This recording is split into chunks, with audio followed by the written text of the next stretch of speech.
তো আমরা যদি হচ্ছে যে কোনো মৌলের পরমাণুর ব্যাসার্ধ অথবা কক্ষপথের শক্তি যদি বের করতে চাই, তাহলে আমাদের কাছে দুইটা ফর্মুলা আছে। ফার্স্ট অফ অল আমাদেরকে এটা বুঝতে হবে যে হাইড্রোজেনের প্রথম কক্ষপথের ব্যাসার্ধ হচ্ছে 0.53 অ্যাংস্ট্রম। অ্যাংস্ট্রম মানে কি ভাই? 1 অ্যাংস্ট্রম সমান হচ্ছে 1 × 10⁻⁻10 মিটার। এটা আমরা সবাই জানি।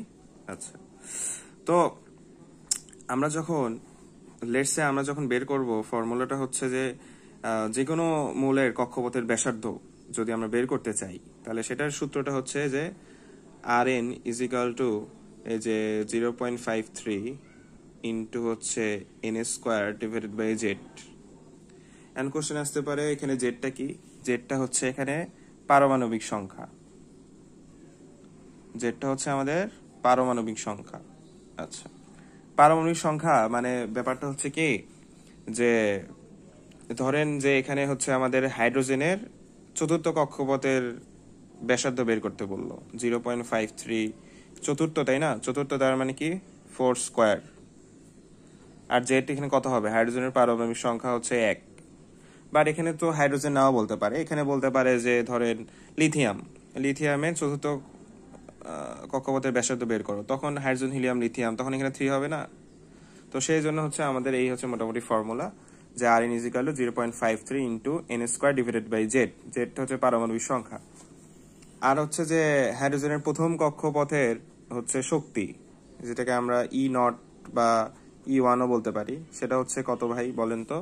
সেটা হচ্ছে 2.18 × 10⁻⁻18 জুল। এটা অথবা আমি যদি ইলেকট্রন ভোল্টে নিতে চাই তাহলে হবে 13.6 ইলেকট্রন ভোল্ট। অবশ্যই সামনে একটা মাইনাস দিতে হবে ফর্মুলার। তো এক্ষেত্রে সূত্রটা কি বা শর্টকাটটা কি? সাধারণত এটা ইলেকট্রন ভোল্টেই চাই, বাট আমাকে যদি জুলে বলে তাহলে আমি জুলের ফর্মুলাটা খাটাবো। তো এটার সূত্রটা হচ্ছে যে En = হচ্ছে আপনি E0ও দিতে পারেন, আমি -13.6 দিচ্ছি, -13.6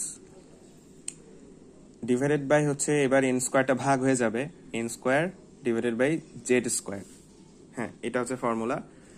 n² হচ্ছে কক্ষপথের সংখ্যা, কোন কক্ষপথের হচ্ছে আপনি শক্তি চাচ্ছেন, আর z তো পারমাণবিক সংখ্যা। তো আমি আপনাকে ধরেন বললাম যে ভাই বোরনের তৃতীয় কক্ষপথের শক্তি বের করো। তো বোরনের যদি আমি তৃতীয় কক্ষপথের শক্তি বের করি তাহলে আমি ইলেকট্রন ভোল্টেই নেন, সমস্যা নেই। আর তৃতীয় কক্ষপথ, তাই না? তৃতীয় কক্ষপথ তাহলে হচ্ছে 3² মানে 9।